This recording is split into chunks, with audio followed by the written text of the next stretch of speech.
আসসালামু আলাইকুম রহমতুল্লাহ। আলহামদুলিল্লাহ, সম্মানিত ভাইয়েরা, শীতকাল চলে আসছে। ছাগলকে কিভাবে সুস্থ রাখবেন এবং ছাগলকে কিভাবে আপনারা রাখলে ভালো হবে। প্রথম নম্বর হচ্ছে ছাগলকে মাছা সিস্টেম করে ছাগলকে রাখতে হবে। চহি অথবা বাঁশের মাছা, যে কোনো মাছার মধ্যে ছাগল রাখতে হবে। ছাগলকে কি কি খাবার দিবেন? ছাগলকে প্রথম প্রথম যে সকালবেলা যে খাবারটা দিবেন, ভুসির সাথে আপনারা হালকা কিছু আটা দিবেন। আটা মিক্স করার পরে কিছু আপনার সরিষার খৈল আছে না, অল্প কটা খৈল দিবেন। একটা ছাগলে অল্প দিলে সারে হবে, এই 25 গ্রাম। তো এই হিসাব করে যতটা ছাগল এটা সরিষার খোল দিবেন। আর প্রত্যেকটা ছাগলটা একটা করে রসুনের কোয়া এটা মিক্স করে দেন, আর বাইঙ্গা দেন যেমনি হোক দিবেন।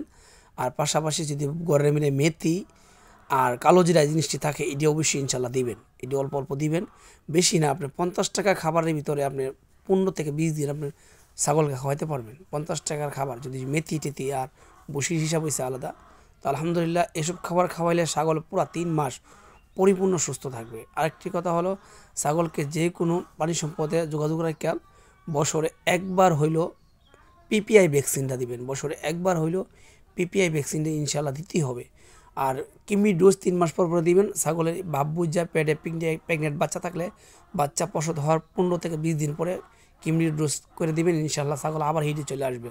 একটা জিঙ্ক সিরাপ খাওয়াই দিবেন। রুচি কম থাকলে জিঙ্ক আর লিভার টনিক মেরা দিবেন।